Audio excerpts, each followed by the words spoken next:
amigos e amigas, estamos de volta aqui com o nosso boletim Radar Clima e Sustentabilidade, agora no ano de 2022. O Congresso Nacional voltou a funcionar agora a partir de 2 de fevereiro e vem com tudo, né? Ano eleitoral, ano de pressão para aprovação de matérias que não foram ainda aprovadas e muitas delas de interesse nosso aqui da Agenda de Clima e Meio Ambiente. O governo federal editou uma portaria da Casa Civil, portaria 667, de 9 de fevereiro de 2022, com uma série, listando uma série de prioridades do governo federal em relação à agenda geral de interesse do governo, mas com algumas matérias importantes para o nosso tema aqui de clima, meio ambiente e sustentabilidade. Dentre elas, reforma tributária, PEC 110 no Senado, que tem uma série de propostas, inclusive que nós fizemos lá da campanha, né, está faltando verde na reforma tributária, que pode ter elementos de sustentabilidade. Importante acompanhar a PEC 110 no Senado, tem um relatório já que deve ser votado, segundo informações, no Senado ainda antes do Carnaval, né? Ou pelo menos ser apreciado o início do debate na CCJ.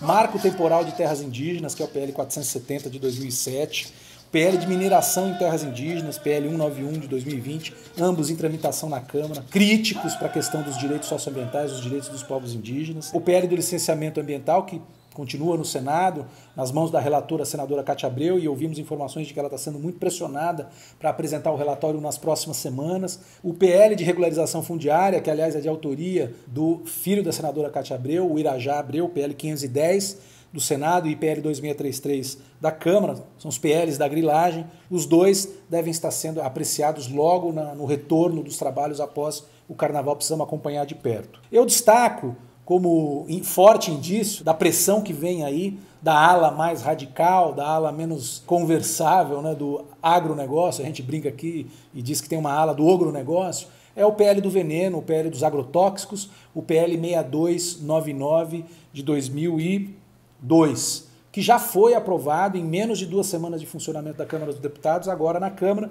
e foi para o Senado. Então esse é um projeto crítico, inclusive a gente vai ouvir aqui um pouco da opinião de especialistas nessa matéria, aqui com o Rogério Dias, do Instituto Brasil Orgânico, né, para vocês.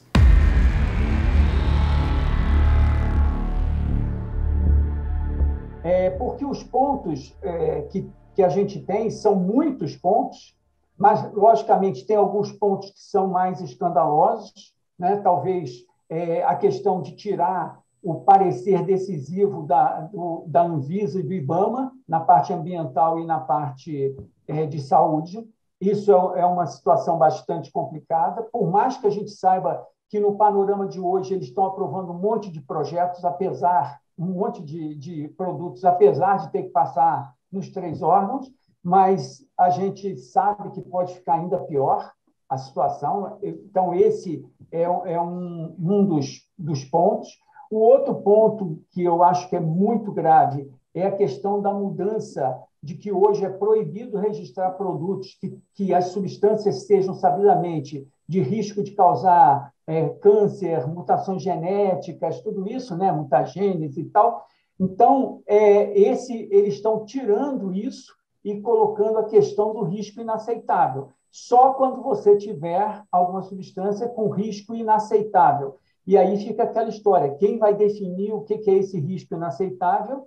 E como a gente já conhece a argumentação da turma do veneno em todos os tempos, né, nesses anos todos, a culpa sempre vai ser jogada no mau uso pelo agricultor. O produto é seguro se for trabalhado dentro das boas práticas, dentro das coisas, usando tudo certinho, e aí vai ficar sempre como tendo um risco aceitável por ser importante economicamente, porque aí entra de novo a história da importância da agricultura para as exportações, para o equilíbrio da balança. Então, essa história de tirar a situação do perigo, e aí a gente corre, inclusive, o risco de voltar substâncias já proibidas. Substâncias que foram proibidas porque se descobriu que são carcinogênicas, que têm problemas na saúde, elas foram retiradas. Se isso cai, ela dentro da forma que o produto foi feito, de repente a gente pode ter até um retorno de produtos com substâncias que depois de muito tempo se conseguiu proibir. Então, esse é um ponto também bastante complicado. Um outro ponto que a gente tem é a história da aprovação do produto PRODEI para o mercado, cada vez que o órgão de registro, no caso o Ministério da Agricultura, não cumprir aquele prazo de 2 anos para concluir o processo.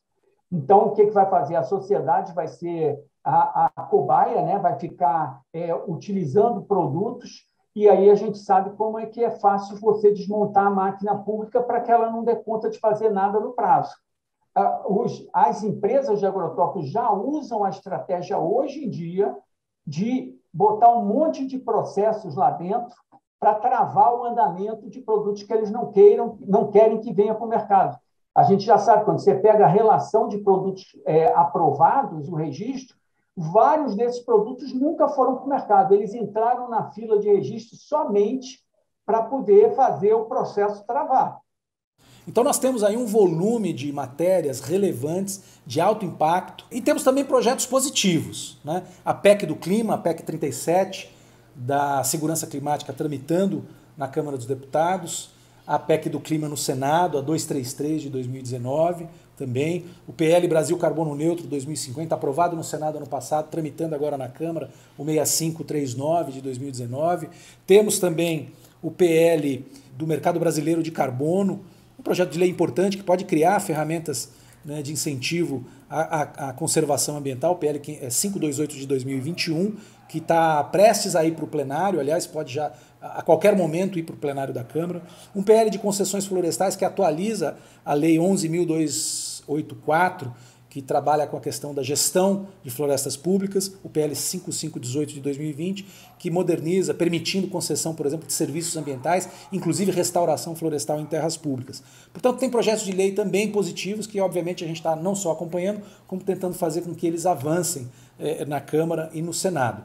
Por fim, para concluir, tem um movimento muito grande, importante, que a gente está fazendo no Senado, que é pela avaliação, é a aprovação de uma avaliação de política pública na Comissão de Meio Ambiente do Senado, e a política pública que nós estamos indicando, o IDS e outros parceiros, é a política de regularização fundiária. Por quê? Porque tem sido o maior foco de desmatamento ilegal no Brasil e na Amazônia tem sido em terras públicas, e o governo, infelizmente, tem incentivado, de um lado, propondo alterações na legislação, e de outro, simplesmente deixando na fila, não fazendo acontecer a regularização fundiária de quem merece, que são os pequenos produtores que estão há muitos anos ocupando terras que são aptas para serem ocupadas, né? E ao invés disso o governo fica tentando modificar a legislação para viabilizar a regularização de ocupações irregulares recentes e com desmatamento ilegal. Esse é um tema chave, nós estamos tentando aprovar esse requerimento no Senado. Isso deve abrir uma sequência de audiências públicas e debates e um relatório falando da política do governo federal em relação à regularização fundiária, o que precisa ser